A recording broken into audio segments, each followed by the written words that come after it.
नहीं, युवा आक्रोश रैली निकाले बहुत अच्छी बात है, मैं उसका स्वागत भी कर सकता हूँ, लेकिन किन सवालों पर आप बताएंगे? भाजपा युवा मोर्चा के अध्यक्ष, आपके मैनिफेस्टो में रोजगार शब्द गायब हो गया।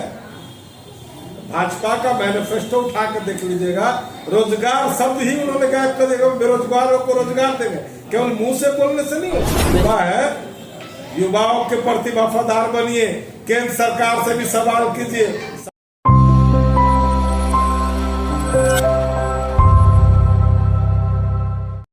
नमस्कार, आप देख रहे हैं न्यूज रांची मेल। प्रदेश में लगातार हो रहे सरकार में उठापटक को लेकर के आज हम सीपीआई नेता अजय सिंह जी से बातचीत करेंगे। प्रदेश की घटनाओं को देख लेंगे, कई राज्यों में जहां पर, या बिहार का ही देख लेंगे, जहां पर बीजेपी की अपनी सरकारें नहीं है, वहां किसी न किसी एम के प्रकार से वहां की सरकारों को डिस्टर्ब करने का प्रयास करते थे, या तो हॉर्स ट्रेडिंग के द्वारा या ऐसे प्रलोभन देके। और जहां तक मेरे झारखंड की बात समझ में आती है, झारखंड में सरकार स्थिर नहीं है। कोई व्यक्ति हो सकता है सरकार को खिलाफ, या हो सकता है सरकार से नाराजगी हो कि जो वो पार्टी का उनका नहीं मामला है, लेकिन झारखंड में सरकार को कोई दिक्कत नहीं है, क्योंकि झारखंड जन समस्याओं को, झारखंड जनता के हित सरकार जो है, झारखंड के हित में कई ऐसी योजनाओं को जो लागू करने का प्रयास कर रही है, उसको किसी न किसी तरह से डैमेज देने के लिए इस तरह का प्रोपेगेंडा भी उड़ाया जाता है। इस तरह का बराबर आप देखेंगे कि लगातार डिस्टर्ब की पार्टी डिस्टर्ब रहे, उस एजेंडा पर काम नहीं करे। अभी आप देखें, मुख्यमंत्री ने मैया सम्मान योजना चालू किया, लगभग 40 लाख से ऊपर लोगों ने उस पर एप्लीकेशन दिया, और माननीय मुख्यमंत्री ने 1,000 रुपया का शुरुआत 15-16 अगस्त से किया है।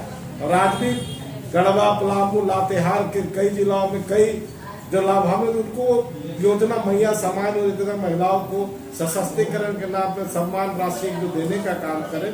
इससे भी देश की जो विपक्षी दल की झारखंड की जो पार्टियां हैं, उसको कहीं न कहीं लगता है कि ये सब योजनाएं जब जनहित में काम हो रहा है तो हमारे लिए विपक्ष की भूमिका कुछ नहीं रह जाती है। इसलिए एक के प्रकार सरकार को बराबर गिराने का प्रयास करते हैं, हॉर्स ट्रेडिंग करने का प्रयास करते हैं, या विवादित करने का प्रयास करते हैं कि सरकार को बदनामी कैसे हो।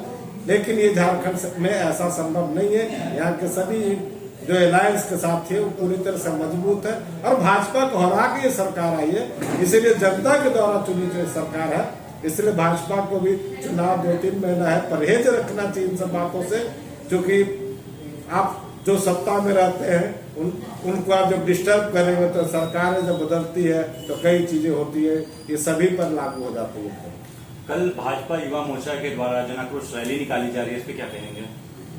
नहीं, युवा आक्रोश रैली निकाले बहुत अच्छी बात है, मैं उसका स्वागत भी कर सकता हूँ, लेकिन किन सवालों पर? उनका मुद्दा ये है रोजगार, बेरोजगारी। यही तो मैं कहता हूं, क्या सवाल है?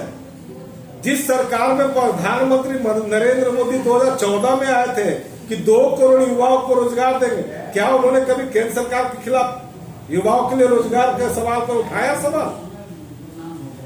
क्या 2 करोड़ युवाओं को रोजगार मिला? 10 साल से जिसमें केंद्र में सरकार है, उनके 11वां साल भी शुरू हो गया, अभी तक 20 करोड़ युवाओं को जो रोजगार देने की बात कहा था, हर साल 2 करोड़ रोजगार, कितने युवाओं को रोजगार दिया? तो ये जनता को बरगलाने के लिए जो भीड़ लगा रहे हैं, बता रहे हैं, ये रोजगार को दिलाने के लिए नहीं, ये झारखंड सरकार जो नौजवानों को रोजगार देने का प्रयास कर रही है, उसको जनता के विरुद्ध दिग्भ्रमित करने के लिए लागू कर रहे हैं। मैं तो साफ रूप से कहता हूं कि आप बताएंगे, भाजपा युवा मोर्चा के अध्यक्ष, आपके मैनिफेस्टो में रोजगार शब्द गायब हो गया। भाजपा का मैनिफेस्टो उठा कर देख लीजिएगा, रोजगार शब्द ही उन्होंने गायब कर दिया। बेरोजगारों को रोजगार देंगे, केवल मुंह से बोलने से नहीं होता। इसीलिए मैं स्वागत करूंगा, आप युवा है, युवाओं के प्रति वफादार बनिए, केंद्र सरकार से भी सवाल कीजिए। सवाल अगर घर में होता तो बच्चे माता पिता से भी सवाल करते, किसी तरह का दिक्कत होता था। आपको अगर ये ताकत है तो केंद्र सरकार के खिलाफ भी हल्ला बोले, युवाओं के साथ न्याय तभी हो सकता है। अन्यथा दूसरे पार्टियों के नाकामियों को बताने के लिए आप हल्ला बोलते हैं, लेकिन अपना घर खुद आपका शीशा का है और दूसरे के घर में पत्थर फेंकने का काम है।